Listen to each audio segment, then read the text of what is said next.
করে দেয়। আসলে কি যাকাত দেওয়ার নিয়ম এটা?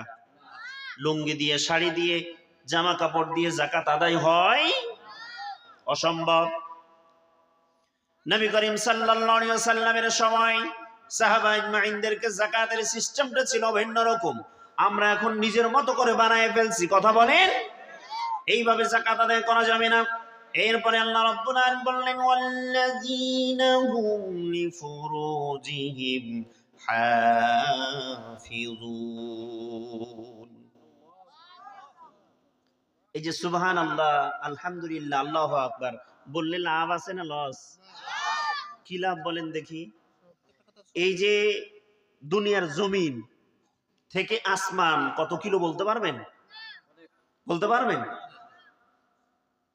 এই দুনিয়া থেকে সূর্যটা আমাদের 9,30,00,000 মাইল দূরে। কত? এটা শূন্যের উপরে ভাসছে। তাহলে এই দুনিয়ার থেকে আকাশ কত দূরত্ব, এটা আমরা কেউ জানি না। নবীজি বলেছেন, কেউ যদি একবার সুবহানাল্লাহ, একবার আলহামদুলিল্লাহ, একবার আল্লাহু আকবার বলতে পারে, এই দুনিয়ার জমিন থেকে আকাশ পর্যন্ত ফাঁকা যত জায়গা আছে, এই এত বিশাল নেকি আল্লাহ তার আমলনামায় দান করে দিবেন। এরপরে বসে থাকবেন সুবহানাল্লাহ না বলে? বলেন আল্লাহু আকবার, আলহামদুলিল্লাহ। এই আয়াত দিয়ে আমার মা বোনদের দিকে একটু ঢুকি। ওয়াল্লাযীনা হুম লিফুরুজিহিম হাফিজুন, যারা নিজেরা নিজেদের লজ্জাস্থানকে হেফাজত করবেন। বর্তমান সময় একজন নারী তার দেবরের সাথে পরকীয়ার সাথে জড়িত, আছে না নাই?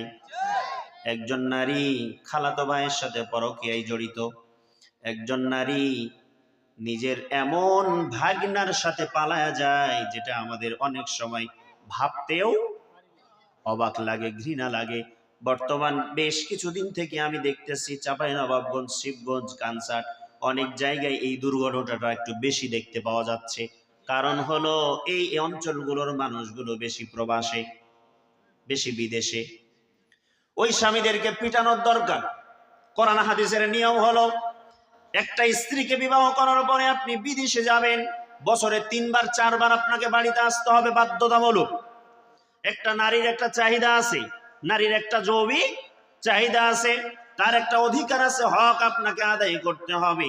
এখন আপনি একটা নারীরে বিবাহ করলেন, 2 বছর সংসার করার পরে বিদেশে চলে গেলেন। ও এই 2 বছর সংসার করার পরে নারীটারে রেখে দিয়ে আপনি চলে গেলেন।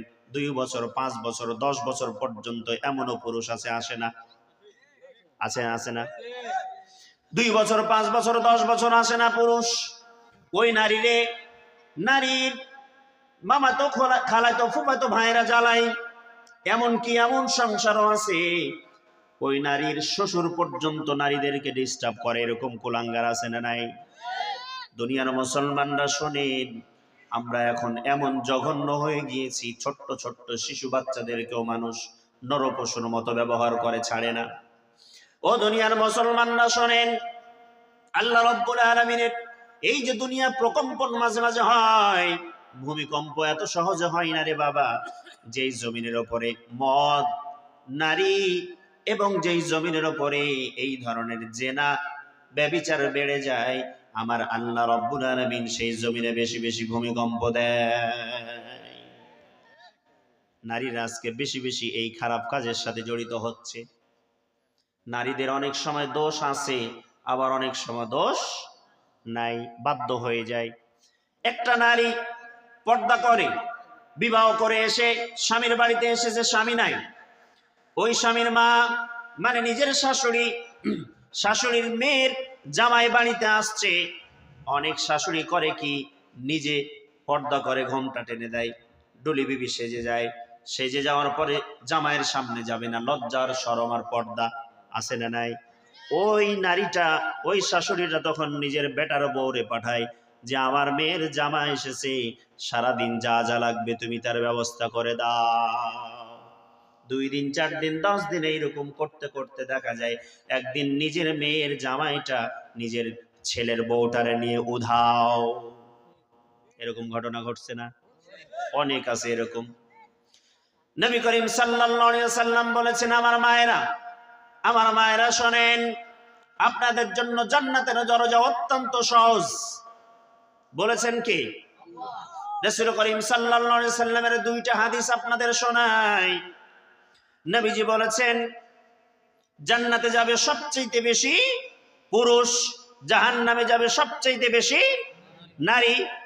আবার তিনি বলেছেন, এই দুনিয়ার নারীদের জন্য জান্নাতে যাওয়াটা যত বেশি সহজ, পুরুষদের জন্য 100 গুণ বেশি কঠিন।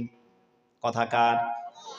রাসূল করিম সাল্লাল্লাহু আলাইহি ওয়াসাল্লাম বলেছেন, ইদা সাল্লাত খামসাহা, নারীরা যদি 5 ওয়াক্ত নামাজ সঠিক মতো আদায় করতে পারে।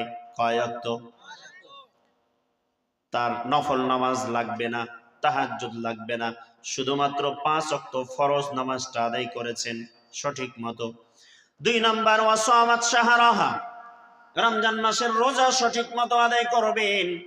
মাসিক রোজা লাগবে না, মাসের তিনটা রোজা লাগবে না, সোমবার বৃহস্পতিবার রোজা লাগবে না, আইয়ামে বীজের রোজা লাগবে না, শবে বরাতের রোজা লাগবে না, শাবান মাসের রোজা লাগবে না, শাওয়াল মাসের রোজা লাগবে না, শুধুমাত্র রমজান মাসের ফরজ রোজাটুকু রেখেছেন। আর শুধুমাত্র ফরজ নামাজটা আদায় করেছেন। কয়টা গেল? 2টা।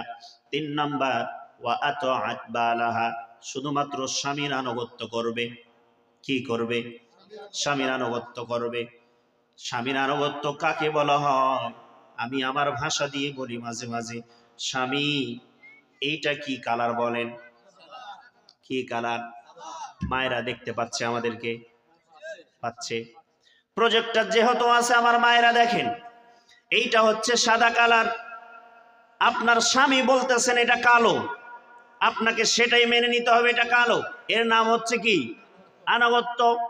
আপনি নামাজে দাঁড়ানো, স্বামী আপনারে বলতেছেন বিছানায় আসো, নামাজ ছেড়ে দিয়ে বিছানায় যান। আপনি হাঁস খাওয়াচ্ছেন, মুরগি খাওয়াচ্ছেন, বতক খাওয়াচ্ছেন, আপনি ছাগল খাওয়াচ্ছেন, স্বামী বাড়িতে এসেছে, সংসারের সব কাজগুলো ফেলে দিয়ে স্বামীর জন্য একটা গ্লাস পানি দিয়ে রেডি হয়ে যান। স্বামীর জন্য আপনি গোসলের গামছাটা রেডি করে দেন। দেখবেন আপনার জন্য স্বামীর মন যদি সন্তুষ্ট হয়ে যায়, আল্লাহর জান্নাত আপনার জন্য রেডি করে রেখে দিবে। স্বামী যদি আপনার উপর সন্তুষ্ট হয়, আল্লাহর আরশ খুশি। স্বামী যদি অসন্তুষ্ট হয়ে যায়, আল্লাহ রাব্বুল আলামিন জান্নাত আপনার জন্য হারাম হয়ে যাবে। বুঝতে পারেন নাই? মায়েরা শোনেন, স্বামীর আনুগত্য কি জিনিস। স্বামী যতই খারাপ হোক না কেন, স্বামী তো আপনার এত বেশি খারাপ না যতটা বিবি আসিয়ার স্বামী ছিল। কথা বলেন। বিবি আসিয়ার স্বামী ফেরাউন যতটা হারামি ছিল, যতটা খারাপ ছিল, যতটা নোংরা ছিল, যতটা বেয়াদব ছিল, কুলাঙ্গার ছিল, এত বড় তো পাপী আপনার স্বামী নয়। আপনাকে খারাপ কাজ করতে বলে নাই। অতএব মনে রাখবেন, আপনার স্বামীর সামান্য ছোট ছোট আবদারগুলো যদি আপনি পূর্ণ করতে না পারেন, তাহলে মনে রাখবেন আপনি ঘরে বসেই আপনি জান্নাতটাকে আপনি হারায় ফেলতেছেন। শ্বশুরের খেদমত করবেন, শাশুড়ির খেদমত করবেন, সবার খেদমত করবেন, সন্তান প্রতিপালন করবেন, সবগুলো কাজে লাগবে যদি স্বামীর খেদমত 100% ঠিক থাকে। কিন্তু স্বামীরটা বাদ দিয়ে হাজার হাজার গাড়ি যদি আপনি শ্বশুর শাশুড়ির খেদমত করেন, আপনার কোনো লাভ নাই। এটা আপনাকে বুঝতে হবে। তাহলে বুঝেন, 5 ওয়াক্ত নামাজ সঠিক মতো আদায় করবেন, রমজান মাসের সিয়াম রোজা সঠিক মতো আদায় করবেন, স্বামীর আনুগত্য করবেন, খেদমত করবেন। 4 নাম্বার, ওয়া হাফিজাত ফারজাহা, নিজের লজ্জাস্থানটাকে হেফাজত করবেন। নিজের লজ্জাস্থানটা স্বামী ছাড়া অন্য কোনোখানে ব্যবহার হতে দেবেন না। দেখবেন আল্লাহ রাব্বুল আলামিনের নবী বলেছেন, আল্লাহর জান্নাতের 8টি দরজা আপনাকে কিয়ামতের দিন ওয়েলকাম জানাবে। সুবহানাল্লাহ বলবেন না? কয়টা কাজ? মায়েরা শুধু নামাজ পড়বেন 5 ওয়াক্ত। মহিলারা কিন্তু নামাজে খুব ঢিল। নামাজে কি? মাসিক অসুস্থতায় আসে যখন, অসুস্থ থেকে সুস্থ হয়ে যাওয়ার পর খালি অলসতা, এই আজ ধরবো, এই কাল ধরবো, এই পরশু দিন ধরবো, এই করতে করতে 3 দিন 4 দিন 5 দিন 8 দিন পার করে ফেলে। এই অলসতা করা যাবে? যতদিন অসুস্থতা থাকবেন ততদিন আল্লাহ আপনাকে মাফ করে দিয়েছেন, কিন্তু যেই দিন সুস্থ হলেন তার পরে রক্ত থেকে, মনে করেন মাগরিবের 10 মিনিট আগে আপনি সুস্থ, 10 মিনিট আগে সুস্থ, সাথে সাথে আপনাকে গোসল করে মাগরিবের নামাজ পড়তে হবে, এটা ফরজ। এটা কি আপনি অলসতা করে পরের দিন পর্যন্ত কাটায় দিবেন? এটা করা যাবে 100%। এটা কখনো করবেন না। মাত্র 4টা আমল নারীদের জন্য, তাহলে আল্লাহর কি জান্নাত ফ্রি।